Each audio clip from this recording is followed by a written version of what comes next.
Kush janë labirintet e trurit të Gjanit të pa zbuluara ende? Po, labirintet e trurit mund të flas për gjërat e mia personale. Labirintet e jetës tënde, them, të jetës tënde. Mund të flas ose si individ si jam, që jam shumë emocional. Për shembull, rrugtimi që nga adoleshenca në gjimnaz, në universitet, a ke pasur 3-4 labirinte që ti do thoje që këtë ta kisha bërë ndryshe, këtë ta kisha bërë ndryshe? Me thënë të drejtën, kur kam qenë në gjimnaz dhe në fillore, pasioni im ka qenë atletika, ka qenë sporti, dhe me gjithë qefin më të madh e vazhdoja ëndër në time që mezi prisja të vija në Tiranë, të vazhdoja sportin, të isha me kombëtaren, të garoja të isha ai atleti domethënë që e kisha shumë ëndër dhe shumë qef nga familja, pavarësisht se në kampionat evropian kam shkuar, po më pasaj për arsye shumë të mëdha normale ekonomike, unë e lash, nuk e vazhdova sportin atletikës dhe u fokusova te pjesa e bashkëpunimit me menaxhimin e artistëve ose ura lidhje me disa artistëve dhe klubeve. Se kështu ka filluar si ide dhe pastaj më vonë përfundoi që unë jam drejtor artistik në klube.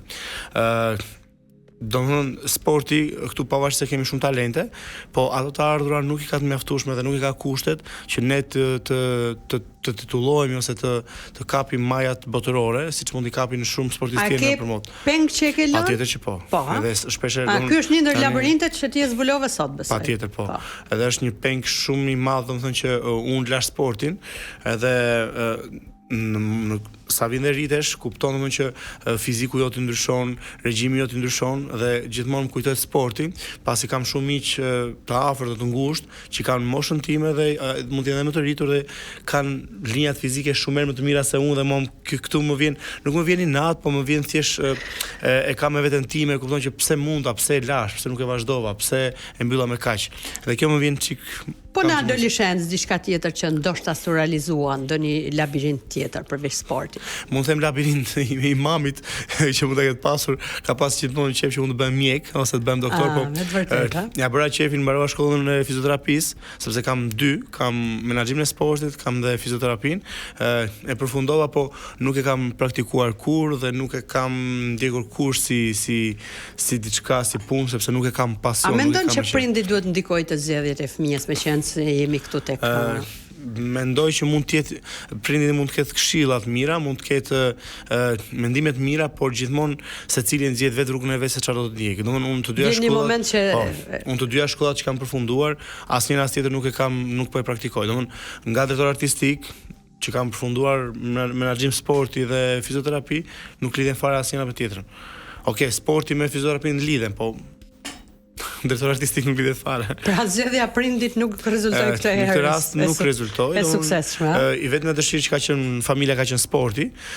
Pasi babi ka qenë peshngritës me ekipin e Dinamos, ka qenë me kombëtaren, mami ka qenë volejbolliste në Skënderbeun, domethënë halla ka qenë atlete në Skënderbeun, kështu që i bie që trashëgimi nga familja kam sportin. Po pjesën e artit dhe pjesën e jetës natës nuk ka lidhje fare, i kam të mia.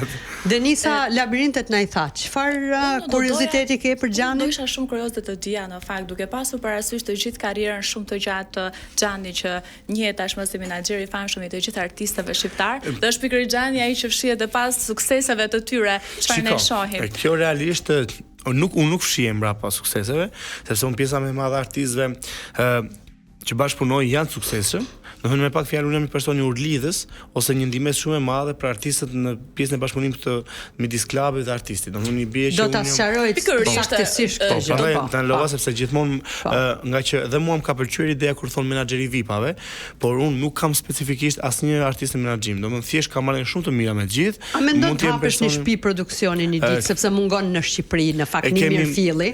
E kam menduar dhe biles kjo ka qenë një propozim që mua më është bërë nga Ilken Syka, që të kemi një lloj bashkëpunimi që ne të hapim një shtëpi diskografike ku meqense Ilken është producent, është kompozitor, është artist shumë i mirë, menduam që të sithim talente të rinj që të deportojmë në tregun shqiptar.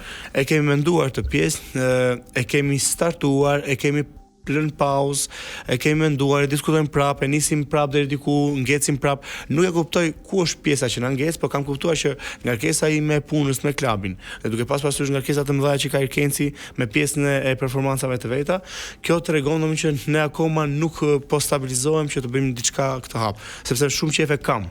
Por që për momentin do ta them këtë që kam menduar një plan tjetër pune, që është i finalizuar në fakt. Nuk e kam është e parë që them, nuk kam treguar, por faleminderit që thua për ne. Në emision është e parë sepse unë e kanë marrë vesh njerëzit, domethënë që e kam reklamuar për çfarë bëhet fjalë. Ka problem, ne biles do të mbështesim nëse ke nevojë. Okej, po e them, mbase e kanë parë disa dhe mbase nuk e kanë parë, unë kam hapur për herë të parë domethënë janë skaf gomone që janë për Rivierën e Jugut, për të bërë publicitet mbase Shqipërisë, domethënë më shumë pjesë së Jugut, domethënë çfarë njerëz që kanë dëshirë që të vizitojnë pelat më të bukur, për shembull Krorës, Kakome, Ishullin Tongo, apo pjesën e Rivierës më të bukur të ashtu, un kam ofruar gomone ose skaf që janë skaf gomone, se nuk s'ta quaj, boat dhe për të vizituar tani lejet nga ministria rendit janë të gjitha. Nga ministria të gjitha, sepse të futesh në patjetër.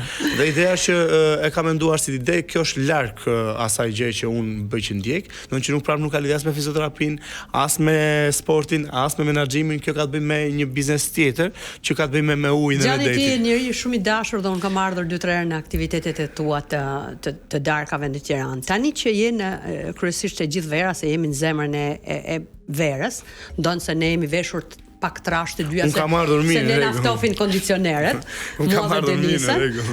Kush janë, ne jemi tek labirinti është një trio që sistemi nervor, hormonal dhe shtylla kurrizore që janë 3 elementë që mbajnë në këmbë jetën e njeriut. Sa po e them prapë kështu.